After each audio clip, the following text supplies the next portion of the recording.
It is the holidays. People are gathering together, and if you could use a little extra inspiration for the season, look no further. We're right here. Bishop T.D. Jakes. He's got exactly what you need. Now, Bishop Jakes is not just a pastor. He's an institution. His Dallas church serves 8,000 people, and many more will be able to access his words of wisdom on his new streaming channel, A Moment with T.D. Jakes. So good to see you. Oh, by the way, we walk in this room when you're sitting here, and instantly, like, our blood pressure goes down. And I keep thinking, the more channels or more avenues there are for you to reach people, the better. And especially this time of the year, because I think people are searching, aren't they, Bishop? You know, I think that's what Amazon realized. This is the first time that they've ever allowed ministry onto their channel, their FreeV channel.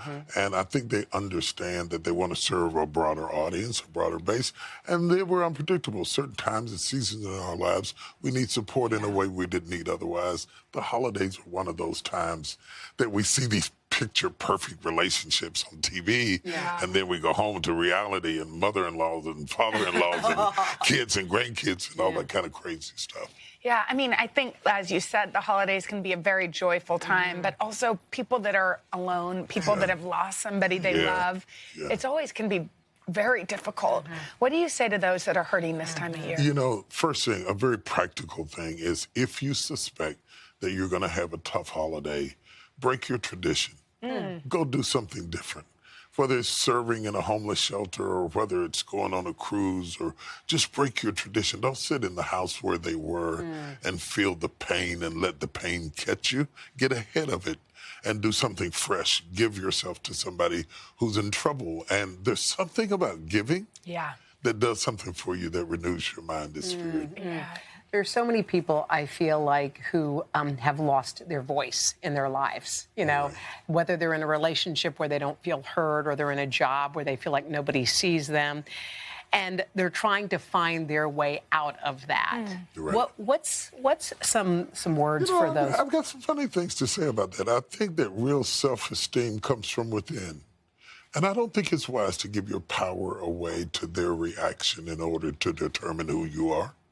That you have to know within yourself who you are and to hold on to that inside of yourself and introduce yourself to them irrespective to their reaction to you. I think there's too much power to give to another person, to allow their perception to control how you feel about yourself. And then the other thing, we are so inundated with so many people. Close your circle. Get people in your life that really care about you, the kinds of people that you would want around you in your final moments, because those are the people who really matter. How do you do that? Because I think there are people who have a lot of folks in their circle and are afraid to say, actually, not you anymore, not you anymore. You don't have to say that. You know, Jesus had an inner circle. Get you an inner circle of people, Peter, James, and John. Totally. You know, pick your Peter, James, and John. And they may not even be related to you. And they may come from different worlds or walks of life, and this is how you test them. The people that, when you walk in the room, their eyes light up. The people that make you feel warm. You talked about coming to the room, feeling comfortable in the room. Those are the kinds of people you can pick through the menu of people who you choose to be around with. You have that power, and it's okay. And you don't have to say no to anybody. It's who you say yes to. Say yes to the people that... Exactly. You know, also, we have little ones, and it's so fun to watch the world through their eyes. And I think we put a lot of pressure on ourselves to make sure that they are grateful and kind and generous. You have some kids and grandkids. Yeah, I got a lot of them.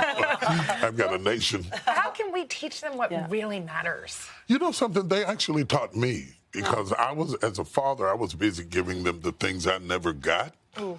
And then as adults, I noticed they never remember what I gave them. They remember the time I spent with them. They remember the things that cost absolutely nothing. I want all my money back. You know? Oh, that's right. You know, it's not what you give to them. It's what you put in them. And your attention and your affection, your admiration, your listening, not just talking. In the long run, they sit around the table and talk about the day Daddy took us to TCBY, you know? Not the piano, not the bicycle, not the car. TCBY, little simple things. You know, love on a budget. Love on a budget. I struggle with trying to teach my kids to be of service. I mean, I'm teaching them, but I keep thinking, is it just you just do They're it watching you. and then they watch you? Yeah. Is that really the secret to all of it? Or? They're going to emulate what you do. Modeling is better than mentoring. So if you're making cookies and you're taking them down to the senior citizens place or whatever, if they're not diabetic, if you're doing things like that, I smell cookies. So They're in here. They're right there. That kind of threw me. I'm trying not to eat one. Trying not to eat one. But when they see you doing things for other people, they emulate your behavior and then get them involved in it. Let's make some cookies together. Let's make some kind of card together and take it down there so that they can experience the joy of giving. Like. Yeah. Because we are raising a narcissistic society that is self-consumed in what's in it for me, that whiff-em idea.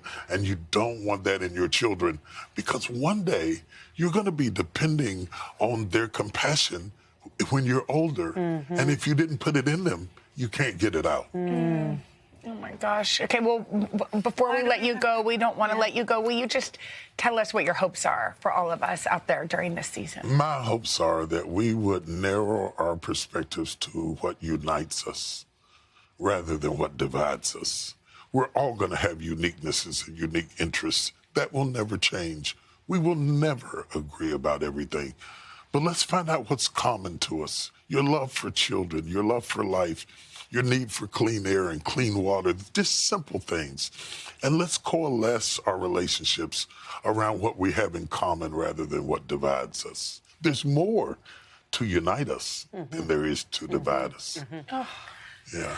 Thank you, Please Bishop never Jay. leave. Check it out on Freebie. Don't forget to check it out. Thank you. Yes, you can stream this. it. It's A Moment with T.D. Jakes. It's now on Amazon Freezy. Freezy. Free V, like TV, but it's free. Free V. How good is that? Yeah. Thank you for all of your hope and love. Thank you.